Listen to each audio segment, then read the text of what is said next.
Hampir 2 pekan kebijakan pemberlakuan pembatasan kegiatan masyarakat atau PPKM dijalankan.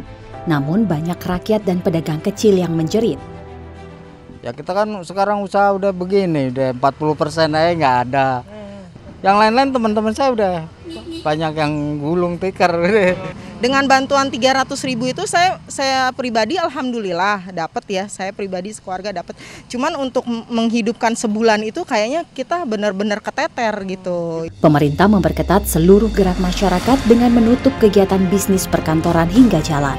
Langkah ini diharapkan bisa mengurangi penularan COVID-19. Kenyataannya jumlah yang terinfeksi virus corona terus bertambah. Juru bicara Satgas COVID-19 bahkan membuka opsi memperpanjang PPKM darurat. Kemungkinan PPKM darurat akan diperpanjang bukanlah hal yang tidak mungkin dilakukan demi keselamatan dan kesehatan masyarakat secara luas. Menteri Keuangan Sri Mulyani juga menyiapkan anggaran bila PPKM darurat diperpanjang. Namun ia meminta Menteri Sosial bergerak lebih cepat dalam menyampaikan bantuan. PPKM darurat ini juga didukung dengan bansos yang dipercepat pembayarannya. Kita juga minta kepada Kemensos menaikkan karena alokasinya sebetulnya 18,8 juta penerima. Sampai Juni ini masih 15,9 juta. Kami memahami Kemensos sedang membenahi DTKS.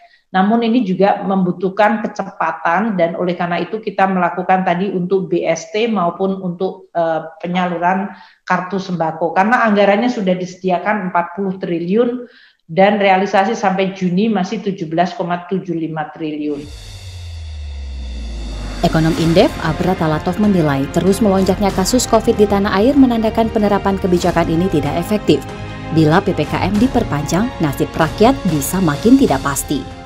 Lonjakan kasus COVID-19 yang terus mencatatkan rekor setiap harinya di Indonesia menggambarkan bahwa kebijakan PPKM darurat yang telah berlangsung selama 2 minggu ini terbukti gagal dalam mengendalikan pandemi di Indonesia.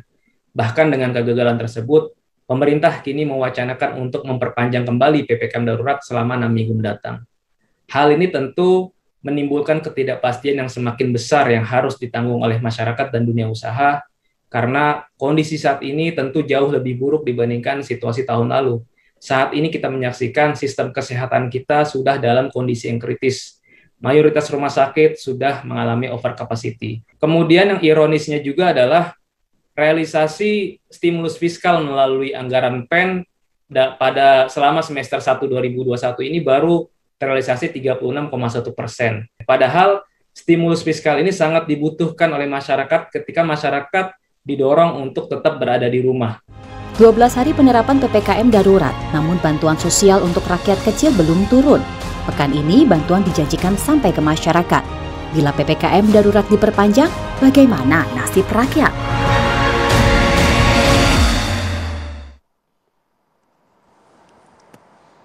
Selamat malam pemirsa, Indonesia Business Forum kembali hadir untuk menemani Anda.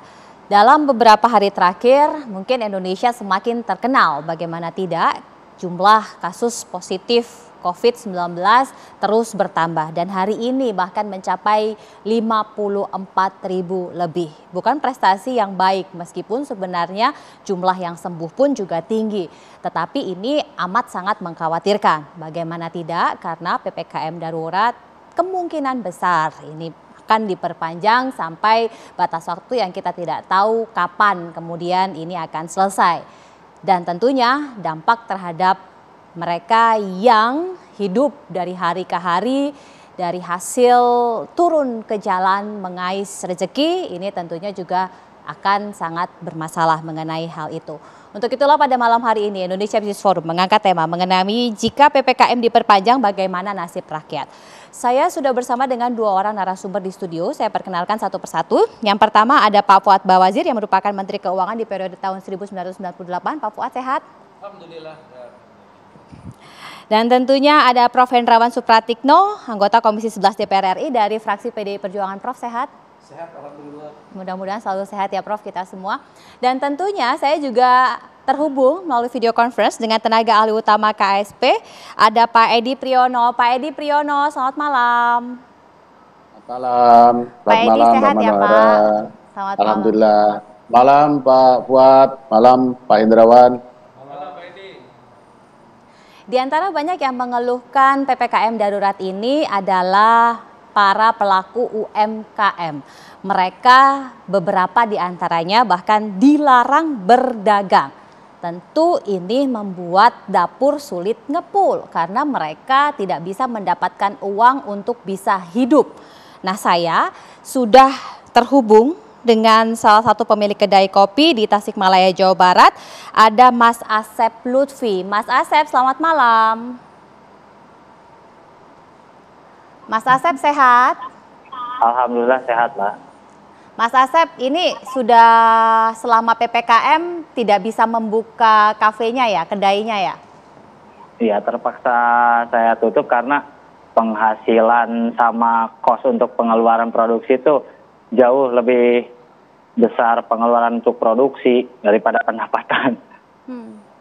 Ada yang kemudian menarik karena para pedagang ini beberapa justru memilih untuk dipenjara saja ataupun membayar denda sebesar 5 juta rupiah dibandingkan mereka tidak bisa berdagang. Nah, Mas Asep ini salah satu yang berpendapat bahwa lebih baik dia didenda. Benar demikian ya, Mas Asep? Betul. Betul, Mbak. Kenapa, Mas Asep? Karena bagi saya tuh dendaan yang nominalnya 5 juta itu terlalu besar dan saya nggak sanggup buat bayar, Mbak. Jangankan untuk jangankan untuk membayar denda, untuk kita aja bayar pegawai itu kita bayar cuman baru separuh gitu, sampai akhirnya kedai saya memilih untuk tutup sementara di masa PPKM sekarang ini. Berapa banyak pegawainya Mas Asep di kedai kopinya Mas Asep? Saya pegawai 2 orang, termasuk saya sendiri, jadi 3 orang. Dalam sehari biasanya bisa mendapatkan berapa rupiah? No, di masa normal atau PPKM, Mbak? Di masa normal biasanya berapa? New Kalau normal? di masa normal paling kisaran di weekday 500 sampai 1 juta lebih kita dapat sih. Itu pun kotor. Kalau di weekend ya bisa nyampe lah kisaran 2 juta. Itu pun kalau lumayan lagi rame. Kalau selama PPKM kemarin? Kalau selama PPKM, karena kita sistemnya take away sama delivery order, itu tuh penjualan menurun drastis, Mbak. Ya di kisaran buat dapat 100 atau 200 ribu aja, itu udah susahnya minta ampun. Jadi Mas Asep kemarin ketika sempat buka di masa PPKM, di razia ya oleh petugas. Betul. Bagaimana? Kita tentu ingin tahu ceritanya ketika di razia itu kapan dan apa yang disampaikan.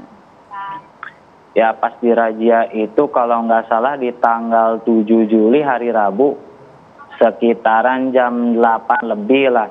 Saya tuh sebenarnya udah mau tutup ya, Mbak. Paling yang ngopi di sini itu tuh cuma teman-teman saya. Cuma kebetulan aja lagi ada polisi, mungkin terlihatnya seperti kerumunan. Ya kita nerima aja razia yang diadakan polisi gitu. Terus Mas Asep sempat ditahan dimintai keterangan? Iya, dimintai keterangan. Sama siapa aja kemarin Mas waktu dimintai keterangan oleh polisi? Sama pihak kepolisian langsung, Mbak, paling dimintain data diri. Nah itu tuh dimintain data diri kita untuk melakukan sidang PPKM. Sidang PPKM ya?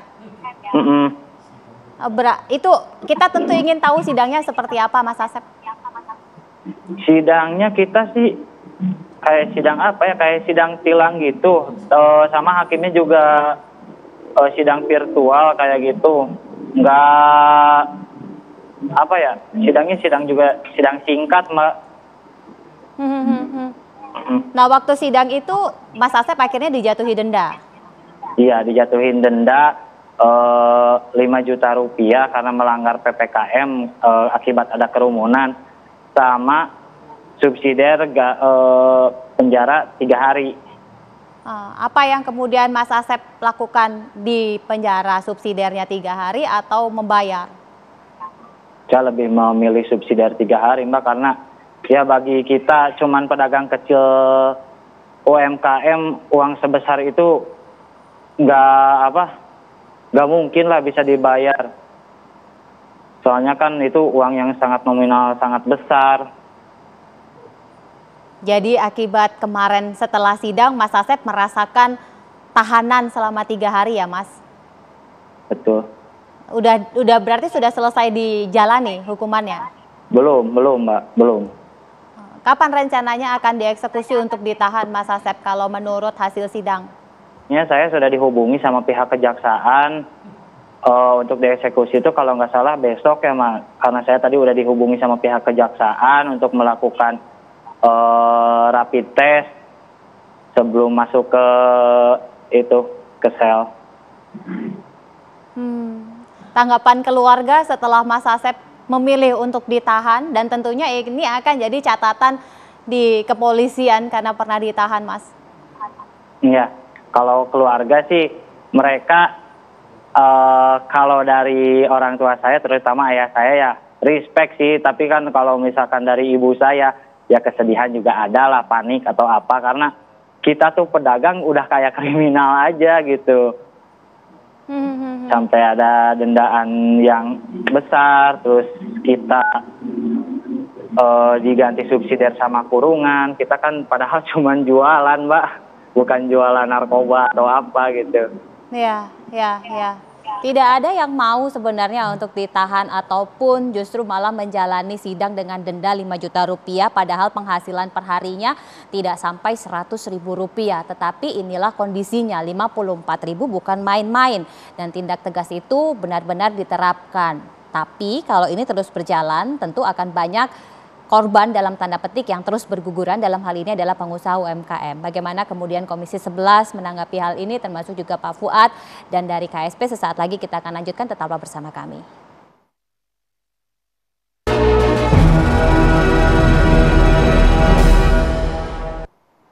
Mas Asep mungkin satu dari beberapa pedagang yang kemudian terpaksa menjalani sidang PPKM, didenda atau memilih di penjara selama 3 hari. Nah, tentu ini bukan pilihan yang enak. Sementara dia harus memilih. Nah, coba kita tanya sama Prof. Hendrawan.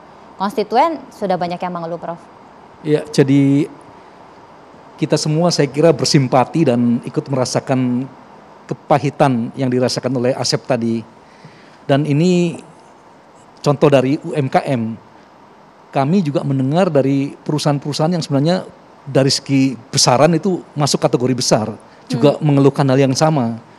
Itu sebabnya kalau untuk teman-teman kita seperti Asep ini, program-program yang dicanangkan oleh pemerintah, baik dalam kategori perlindungan sosial maupun bantuan usaha, itu betul-betul harus diefektifkan. Sebab selama ini kita semua tahu program-program tersebut sering berhadapan dengan kendala data yang tidak akurat. Sehingga ada masalah inklusi, artinya yang seharusnya tidak menerima masuk sebagai daftar penerima, atau masalah eksklusi yang harusnya menerima tidak menerima. Dan ini sangat serius. Itu sebabnya menurut kami game changers ke depan, pengubah permainan ke depan itu tidak hanya vaksinasi yang sukses, ya, tetapi juga akurasi data dan efisiensi efektivitas birokrasi untuk menyalurkan bantuan-bantuan sosial ini. Sebab program perlindungan sosial kita ini kan salah satu yang terlengkap di dunia sebenarnya. Kalau semua program-program itu dijalankan dengan efektif, itu yang terjangkau itu 160 juta penerima manfaat. Jadi ini luar biasa. Kalau sampai ada masalah, orang tidak bisa makan, ya, terus usaha mikro tidak menerima bantuan dan seterusnya, itu berarti ada yang salah kan? Data yang tidak akurat atau birokrasinya yang tidak mampu, tidak memiliki kapasitas untuk menjangkau mereka. Itu memprihatinkan sekali. Tapi 300.000 kan tadi dikeluhkan juga, kalau untuk beli yang sekarang saja cukup, tapi kan kita tidak tahu PPKM ini sampai kapan. Tapi satu penerima manfaat biasanya menerima sejumlah program. Ada program Keluarga Harapan, ada bantuan sosial tunai, bantuan desa, bantuan presiden untuk sembako, bantuan subsidi biaya listrik, dan bantuan ini itu kan. Jadi sebenarnya skemanya sudah lengkap, ya. Anggarannya juga cukup besar, terus diperbesar. Pada awalnya ketika Perpres tahun 2020 87 triliun, sekarang anggaran Kementerian Sosial aja sudah ratusan triliun. Jadi ini persoalan bagaimana kita betul-betul ya menjangkau mereka ya dengan efektif, tepat sasaran, tepat manfaat. Tapi kalau dari catatan Komisi 11, apakah sama dengan Bu Menteri tadi yang menyampaikan bahwa 40 triliun yang dianggarkan baru terserap 17 triliun, ini kan terlambat sekali, Ya, Prof. artinya belum sampai 50%. Iya, Ini kan iya. berarti ada masalah administrasi penyaluran program itu, penyaluran bantuan. Dan itu sudah dievaluasi ke Kementerian Dan kami Sosial. menerima banyak sekali laporan dari lapangan ya, baik dari konstituen kami, baik dari teman-teman yang melapor ke anggota komisi tentang kesulitan-kesulitan yang mereka hadapi di lapangan. Jadi ada problem di sana sehingga serapannya terlambat.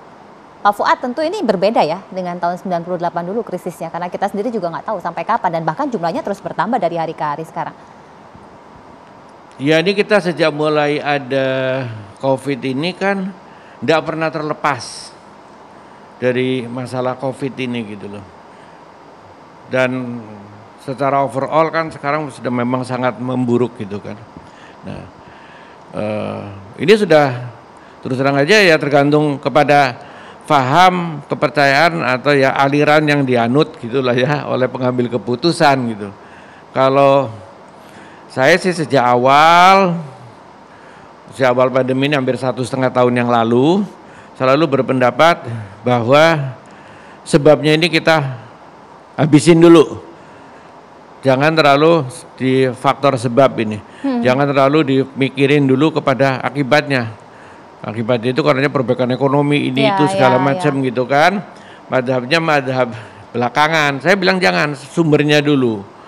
Ini yang dipentingin. Saya terus terang aja setuju dengan cara di Cina di RRT itu. Keras, lockdown, selesaikan dengan cepat. Nanti kalau ada apa-apa lagi ya terpaksa di lockdown lagi. Tapi kemudian kan terus bebas. Buktinya dia sukses kan. Artinya dia nggak tanggung. Sejak semula saya sudah menduga ini kalau cara nanggung gini tidak efektif. Tapi uangnya selain berlarut-larut uangnya banyak. Ya, kita kan nggak punya Pak, konon kabarnya. Nah, kalau saya yakin nggak usah pemerintah nggak usah ketakutan menggunakan lockdown itu. Nggak usah dibayangin bahwa seluruh rakyat ini 270 juta harus dikasih makan semuanya. Ya. Daripada kayak sekarang membuat permusuhan seolah-olah itu antara petugas di lapangan dengan rakyat, bikin kemarahan, kebencian, segala macam itu kan menakutkan juga lama-lama kan. Pemda juga banyak yang protes, rakyatnya protes gitu kan, ada friksi. Nggak usah lah. Lockdown saja cepetan untuk menyetop ini wabah. Kemudian kan kayak pegawai negeri nggak usah dikasih bantuan, TNI, polisi, pegawai BUMN, orang-orang mampu, orang ini masa kayak saya, beliau-beliau ya masa mau minta bantuan, kan semuanya tidak. Jadi yang benar-benar itu aja yang dikasihkan. Nah yang lain itu bahkan sangat diharapkan masyarakat Indonesia itu bersama dengan pemerintah, dengan jaringannya sampai ke RT RW, dengan jaringan polisi dan TNI yang udah rapi. Itu kayak sekarang tuh vaksinasi begitu diterjunkan TNI polisi baru kelihatan menggeliat kan. Kalau tidak ya nggak akan tercapai itu target. Kita harus target bener 3 juta satu hari. Itu pun nanti perlu waktu berapa bulan. Kalau 1 juta aja hampir setahun. Kembali ke pokok masalah tadi. Saya yakin tuh nanti orang yang mampu akan bergotong royong dengan lingkungannya, ya dengan jaringan-jaringan TNI polisi dan Pemda akan membantu lingkungannya. Sifat gotong royong kita itu akan muncul yang mampu. Masa yang mampu gak akan pada turun tangan, akan pada mau itu menolong lingkungannya. Tapi orang jadi tenang, disuruh dagang kagak boleh, dikasih bantuannya juga seperti itu. Memang secara teoritis nanti ini sekarang ke depan, sekarang Pak, ini yang kita hadapi itu sekarang. Orang nggak makan tapi nggak bisa cari duit, dia marah lah itu. Konkretin saja dengan sistem. Nanti kalau perlu ada dapur umum, dibantu bansos semuanya tuh disatukan lah. Dikasihkan yang konkret, gak usah terlalu banyak label, gak usah terlalu banyak nama dan nama ini, nama itu, gitu kan? Selain listrik itu udah pasti ya, jelas tuh yang dibantu kan juga sedikit itu. Nah, inilah yang benar-benar dibantu. Tapi orang itu akan tenang. Saya bisa makan, yang penting ini kan orang saya nggak boleh dagang, dioprak-oprak, ditakutin, diancam. Makan saya dari mana? Mendingan kalian sekalian konkret. Oke, kita tanggung sama pemerintah. Tapi programnya efektif. Rakyat semuanya Ya. Beliau di lingkungannya. Saya akan turun bersama bimbingan TNI, Polisi, dan pemerintah di lingkungan semuanya. Tapi lockdown, ternyata sekarang kami juga udah pada melockdown. Jujur ngomong aja, saya udah melockdown diri sendiri aja nih sekarang. Dan banyak orang jutaan yang udah melockdown dirinya, ya kan? Secara otomatis. Secara otomatis. Nggak minta makan sama pemerintah. Lebih bagus jelas tapi selesai. Ini akan berlarut, diperpanjang 6 minggu belum tentu kelar. Kita makin diisolasi oleh dunia, uangnya keluar banyak, ekonominya nggak tumbuh juga nggak, nyawa bermain-main. Jangan, itu cara saya gitu. Harus jelas, tapi datanya mesti clear. Nah, bagaimana catatan KSP? Sesaat lagi tetaplah bersama kami. Pak Edi, harus cepat sebenarnya, tapi datanya pun juga harus valid. Hanya saja data yang sekarang ada ini masih carut marut. Bagaimana kemudian pemerintah mengantisipasi berbagai macam permasalahan ini, Pak Edi? Ya, yang pertama itu kita mesti melihat dalam perspektif yang tepat ya. Jadi jangan dipotong PPKM darurat kemudian dampak ke masyarakat termasuk ke perekonomian, sektor informal dan sebagainya. Karena PPKM darurat itu kan tidak muncul begitu saja gitu loh. Jadi itu awalnya kan COVID memburuk. Nah, COVID memburuk, kemudian ada PPKM darurat dalam rangka untuk mengendalikan penyebaran COVID-nya. Jadi ini sebenarnya sebagai upaya untuk penyelamatan. Jadi PPKM darurat itu jangan dianggap sebagai sumber masalah. Karena PPKM darurat itu tidak akan ada kalau kalau COVID itu kasus COVID tidak melonjak. Nah itu dulu yang pertama gitu loh. Jadi saya khawatir nanti kalau tidak lengkap rangkaian antara COVID memburuk, PPKM darurat kemudian perekonomian, itu kemudian kita jadi tidak fair ya menurut saya ya. Karena kemudian kita menganggap PPKM darurat itu sebagai masalah. Karena nanti kalau misalkan ngotot-ngototan gitu ya sudah kalau gitu nggak usah PPKM darurat, biarin aja COVID-nya tinggi kan nggak benar juga gitu loh. Nah itu satu ya. Yang kedua, sebenarnya PPKM darurat ini kan atau PPKM lah ya, itu kan idenya justru supaya kegiatan-kegiatan ekonomi itu tetap berjalan. Idenya begitu.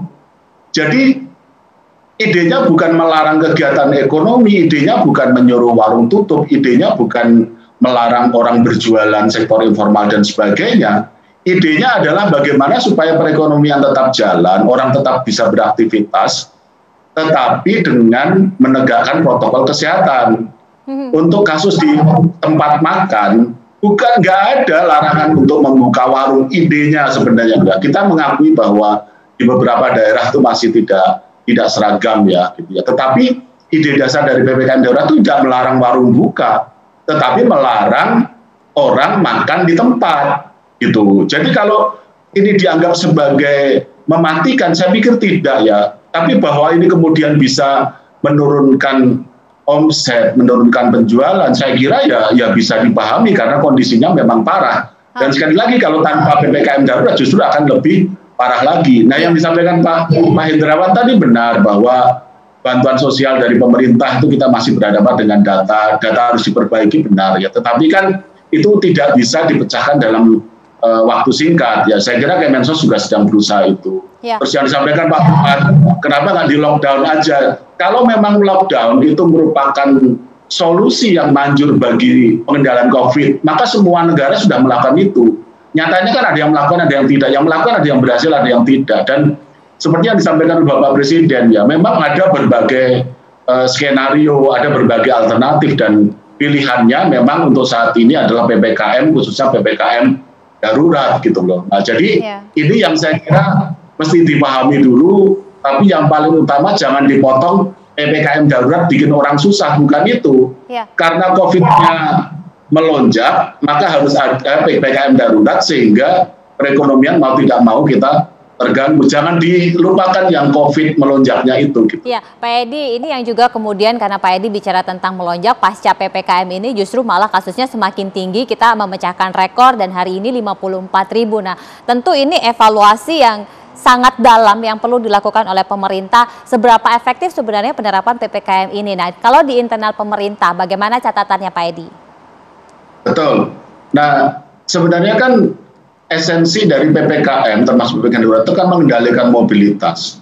Kita evaluasi kok tiap hari gitu ya. misalkan untuk katakanlah Jabodetabek, kita evaluasi lalu lintas orang, terjadi penurunan untuk kereta rel ya, KRL ya, itu dari Jabodetabek, sekitar Jakarta masuk ke Jakarta, itu menurun 61% gitu. Jadi upaya mengendalikan mobilitas memang sudah menunjukkan hasil di Jabodetabek, katakanlah demikian. Di level nasional itu kita lihat data Google Mobility Index gitu loh, terjadi penurunan gitu loh. Nah jadi bahwa kasusnya itu melonjak dan hari ini sampai kasus harian 54.000, tentu saja kita tahu gitu. Tetapi kan kita tidak bisa bilang bahwa kemudian kalau gitu PPKM darurat nggak ada gunanya dong. Ya enggak dong. Kalau nggak ada PPKM darurat lebih parah lagi itu. Berarti kondisi di luar Jawa juga semakin parah ya Pak, karena dulunya ini mereka yang terkonfirmasi positif tidak sebanyak sekarang, tetapi pasca PPKM ini justru malah ada beberapa provinsi yang awalnya biasa-biasa saja, sekarang justru malah kasusnya semakin tinggi. Nah ini catatannya bagaimana Pak? Karena sudah menyebar sampai keluar Jawa ternyata. Ya, tapi itu bukan karena PPKM darurat. Justru PPKM darurat mencoba untuk meminimalkan laju kenaikan kasus. Bukan karena PPKM darurat kemudian kasusnya jadi tinggi, bukan. Kasusnya tinggi maka ada PPKM darurat, itu logiknya begitu, jangan dibalik begitu loh. Nah jadi kita jangan sekali lagi ya, kita jangan melihatnya ada PPKM darurat kemudian kasusnya masih tinggi, karena sekali lagi kalau tidak ada PPKM darurat kasusnya akan jauh lebih tinggi lagi. Mengapa kita bisa yakin demikian? Karena kita melihatnya dari mobilitas orang gitu loh. Nah jadi sebenarnya kan indikator jangka pendeknya kan mobilitas. Kalau mobilitas ini bisa ditekan terus, cepat atau lambat kasus COVID kita yakin akan terkendali. Tapi memang sampai saat ini memang kasus COVID masih tinggi. Itulah kenapa dibuka kemungkinan untuk perpanjangan PPKM darurat. Tapi sampai saat ini kan belum diputuskan. Yang disampaikan oleh Bu Sri Mulyani di DPR itu kan kesiapan anggaran, skenario. Dan kita tahu bahwa Kementerian Keuangan, Menteri Keuangan dalam rapat kabinet tanggal 12 Juli sudah menyampaikan ada skenario berat, skenario sangat berat gitu. Dan yang disampaikan oleh Bu Sri Mulyani tentang kemungkinan perpanjangan PPKM darurat itu adalah kalau skenario berat gitu. Jadi konteksnya bukan pasti akan diperpanjang karena itu bukan kewenangan Menteri Keuangan, tetapi dalam konteks bahwa pemerintah khususnya APBN itu bersiap untuk menghadapi situasi yang sangat berat, yaitu andai kata PPKM darurat harus diperpanjang. Konteksnya seperti itu. Sampai saat ini belum diputuskan. Ya, andai kata pun diperpanjang, sampai berapa lama kita bisa tahan? Nanti Prof. Hendrawan akan jawab sesaat lagi, tetaplah bersama kami. Lockdown tidak lockdown, faktanya orang takut keluar dan itu secara tidak langsung mereka melockdown dirinya sendiri kalau kata Pak Fuad. Tapi kalau kita bicara tentang anggaran, apakah anggarannya masih cukup untuk bisa membiayai seperti yang tadi Pak Fuad sampaikan, Prof? Ya, dalam kondisi saat ini tentu kita harus siap dengan segala kontingensi, siap dengan segala cuaca. Karena APBN, Undang-Undang APBN 2021 kan sudah di dalamnya ada pasal yang khusus mengatur apabila terjadi perubahan-perubahan asumsi, pergeseran-pergeseran realisasi. Itu sebabnya kita harus all out. Karena memang tadi dikatakan, saya setuju dengan Pak Edi bahwa prioritas kita sekarang kan flattening the curve, melandaikan kurva keterpaparan seperti ini. Nah, itu berarti kesehatan betul-betul mendapatkan harus menjadi priority. Dan ini penentuannya sebenarnya Agustus September ini kan. Itu sebabnya ini sebenarnya belum yang terburuk loh kondisi sekarang. Karena diantisipasi ya dengan beberapa model itu puncaknya nanti diperkirakan, kita harapkan tidak ya, awal Agustus ya. Jadi itu berarti apa? Memang all out, harus all out. Ini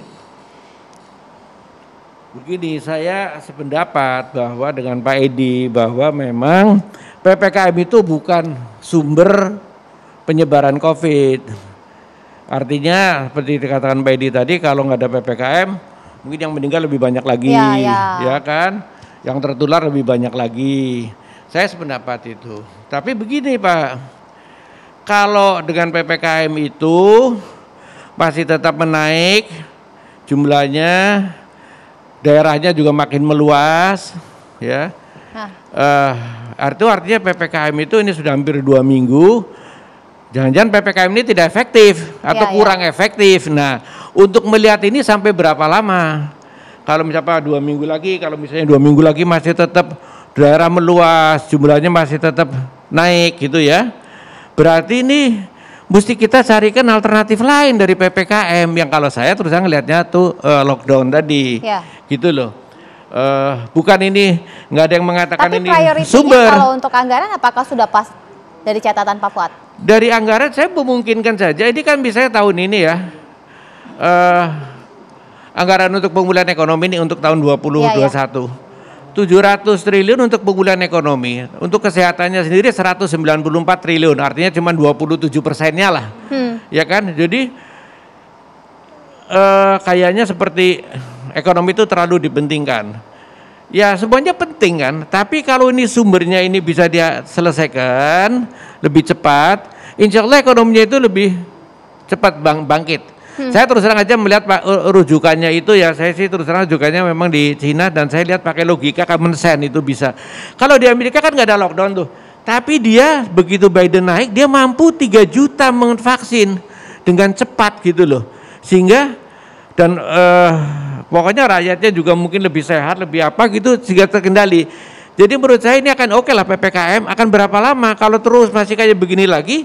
Ini nanti saya bilang seperti kita belajar setahun lebih ini berlarut, anggarannya besar tapi juga nggak beres-beres gitu loh. Makanya alternatifnya adalah untuk kita biar tertib lockdown malah di bawah nggak terlalu banyak clash. Tapi cepet anggaran dibantu betul orang yang tidak bisa makan. Jangan 300.000 mungkin 600.000 bantuannya gitu loh. Apa memungkinkan kalau dinaikin Prof anggarannya?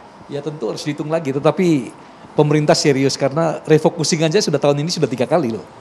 Untuk pergeseran anggaran di Pemda ya, di kementerian lembaga. Jadi artinya harus ada tekad yang kuat sekali untuk melakukan itu. Ya. Harus ada tekad yang kuat sekali untuk Tapi melakukan. Dan jangan lupa disiplin masyarakat ya, karena faktor disiplin menjadi faktor penentu dalam di proses lapangan recovery. Kalau begini ini memang banyak yang abu-abu Pak, jadi bingung gitu. Mungkin petugasnya juga bingung, masyarakatnya bingung. Tapi kalau lockdown itu kan jelas ya, udah nggak pakai debat, tapi dijamin konsumsinya yang nggak mampu saja. Nanti kita coba tanya sama Asep, bagaimana tanggapan Asep ya, sesaat lagi tetap bersama kami. Mas Asep di Tasikmalaya masih bersama saya. Mas Asep, apa yang mau disampaikan?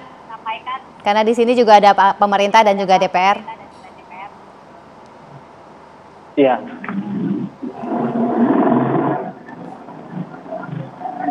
Ya paling dari saya Mbak, ada nggak langkah yang konkret dari pemerintah untuk mengatasi PPKM yang emang pada dasarnya merugikan gitu, merugikan pedagang-pedagang kecil, di mana kita jam operasional untuk berjualan aja dipotong sama berjualan kita nggak boleh bebas kayak dine in gitu, cuma hanya take away yang kayak gitu. Sedangkan banyak juga yang memilih untuk tutup kedai kopi atau yang usaha pedagang-pedagang lainnya lah. Paling itu aja yang mau saya sampaikan Mbak. Pengen langkah konkret dari pemerintah tuh apa gitu. Iya. Baik, Pak Edi silakan.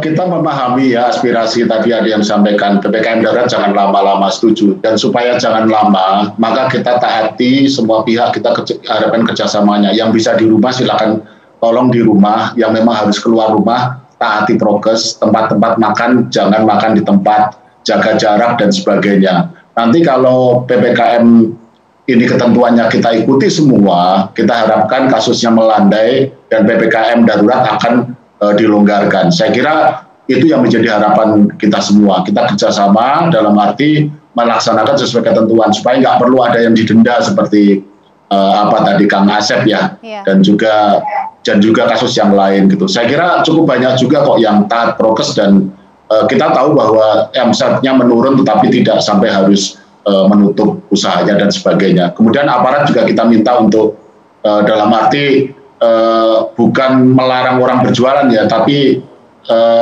supaya mentaati prokes itu yang kemudian menjadi fokusnya.